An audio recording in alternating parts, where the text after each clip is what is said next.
The series finale of Stranger Things is now streaming on Netflix, so here's my review of Stranger Things Season 5, the finale. I know this review is coming in a little late because the finale came out during the holidays, so I apologize for that. But since it has been a few days since the series finale came out, this review will contain spoilers, so if you have not seen the final episode of Stranger Things, I will be talking about what happens. With that being said, I think a lot of us thought Steve was gonna die in this finale, and it turns out the Duffer Brothers also knew we all thought that because the way they were playing with Steve in this episode was crazy. I thought he was toast when he fell out of the Squawk Tower. The black screen that followed was just diabolical, man. I count 2 times when they cut to black to build up tension in this episode. Those things really just prolonged the runtime. But thank goodness for Jonathan. I thought it was super fitting that it was him who saved Steve. I do find it funny though that even in this 2-hour finale, they found a way to dedicate like 2 to 5 minutes of Jonathan and Steve still talking about Nancy. I thought that scene was just gonna be them acknowledging the save, and despite all they've gone through, they still got each other's backs and stuff. But nope, they somehow circle back to Nancy and this whole love triangle subplot, which again is not my favorite subplot because I felt as though this was a season 1 or a season 2 thing, and it felt odd that the episode kind of stops for that moment. Speaking of things from season 2, let's talk about 8. When 11 and 8 ambush Vecna at the Creel house, 8 could have ended Vecna right there, but she just had to get that hello brother in there, huh? I thought this was the season they were trying to get us to like 8. But to be fair, I actually thought what they've done with the character so far was good, but why did she take her time with Vecna? So much happened in this finale, so I apologize for the lack of structure here. I'm just gonna jump ahead to moments I think are worth talking about. Vecna tricking Hopper was crazy. They got me for a second there because I was already expecting them to kill 11, and I thought the irony of the overprotective father accidentally killing his daughter was poetic in a way, and it would have made Vecna even more of a menace. Because to be honest, he gets humbled a lot in this episode, and I was expecting the showrunners to make him seem impossible to beat in this finale, but I guess not. Because how in the world did Derek, of all people, beat Vecna in a tug-of-war? The final fight with Vecna and the Mind Flayer was great, but I will say it felt a little rushed because by the time they do beat Vecna, you still had an hour left in the episode. And where were the Demogorgons, the Demodogs, and the Demobats? You'd think that Vecna would go all out by calling in an army, but nope. Holly leading the kids was great. Her scene kind of mirrors a scene from earlier in the season when Mike was also leading the kids and saying, "Eyes on me." 11 casually killing people was pretty messed up in my opinion. I mean, I get that she was abused and stuff, but man, she was casually snapping necks and taking lives just like that. You could argue that she's been snapping necks since season 1, but the big difference is she was a kid back then, and now she's not, and she's had training this time. You'd think that Joyce or Mike would have taught Elle the value of a life, but I guess not.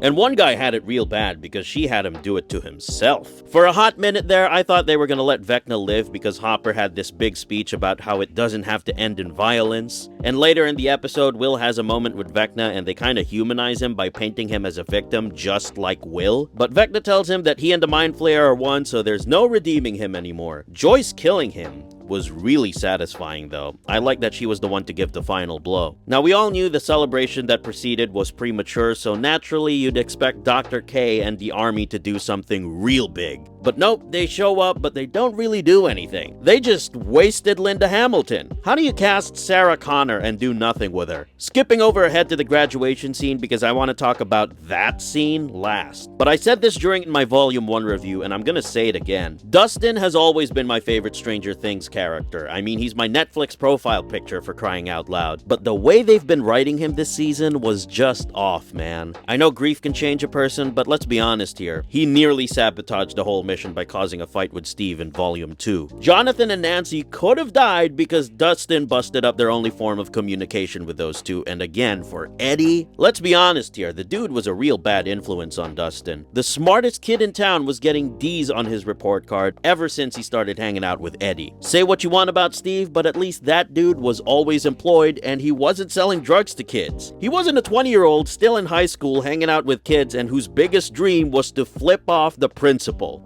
real winner here, clearly a guy who has goals. Not to mention, the way Dustin's been getting into fights this season. Is this really the hill you want to die on, man, for Eddie? I guess what I'm trying to say is, I wasn't the biggest fan of his valedictorian speech at the end. I think it's absolutely funny that everyone in that ceremony thought it was cool and punk rock. But if someone did this in real life, everyone would be cringing. And I say this as a fellow geeky kid from high school who also grew up to be a huge geeky adult. Eddie is not the type of geek you want to grow up to be, man. He's not someone to be idolized. Like, dang, Dustin really did all that for Eddie, and I find it so hard to believe that everyone just cheered for him. When was it ever established that the principal sucked? If this was Marty McFly flipping off Principal Strickland in Back to the Future, I'd understand, but we barely got any scenes with this principal, so where's all this heat coming from? Also, Max was in a coma for 2 years, and she still graduated. Eddie must have been dumber than a bag of rocks, because how is he in his 20s and still in high school? The bullies who beat up Dustin don't even get brought up at the end. It would have been so easy to insert a shot of them looking mad and stuff just to circle back to those guys, but we don't get that. Those guys don't even come back in a meaningful way, so Dustin getting beat up was for nothing. And when the girls came over to Dustin and invited the boys to party, this just feels like some nerdy basement dweller's fantasy of what he thought high school graduation was gonna be. He's gonna talk about D&D, stick it to the man, and get the girls on graduation day. It's like when a jock starts giving a speech about how life is like basketball or something. Yeah, I bet your brain looks like a basketball. The only time they wrote Dustin well this season was when he had that heart-to-heart with Steve. Other than that, it was honestly so hard to watch him this season. I still love the guy though. Just wish he was written better one last time. Now,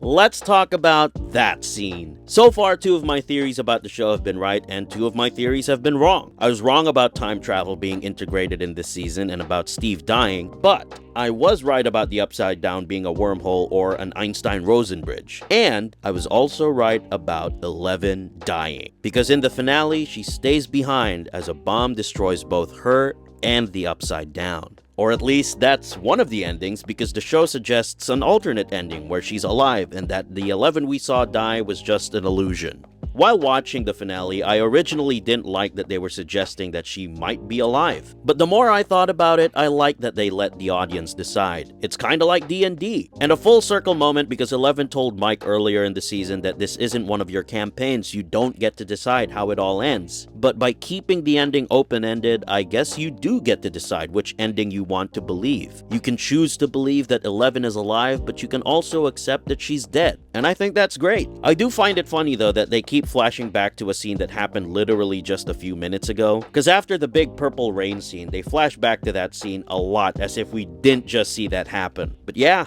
that's the end of Stranger Things. Or at least until the spin-off show comes out. Overall, despite the messy 5th season, I thought they nailed the ending. It's imperfect, but when it comes to those emotional moments, they made it count. To be honest, I'm gonna miss this show. I'm gonna miss these characters, the world of Hawkins, the excitement you get waiting for a new season. This show is what put Netflix on the map. They're Netflix's baby, an original show that isn't based off an existing IP. I think it'll be a while before something like this comes along again. I honestly don't get the hate the show's been getting. I sat through all 9 seasons of The Flash hoping one day they would be as good as season 1 again, and it never came. So I know what real disappointment looks like, and I don't think Stranger Things is that. But what about you guys? What did you think of the Stranger Things finale? Also, what do you guys think is Netflix's next hit series now that Stranger Things is over? They still got Wednesday and One Piece, but I honestly hope we get a new original show, something that's not an adaptation. What do you guys think?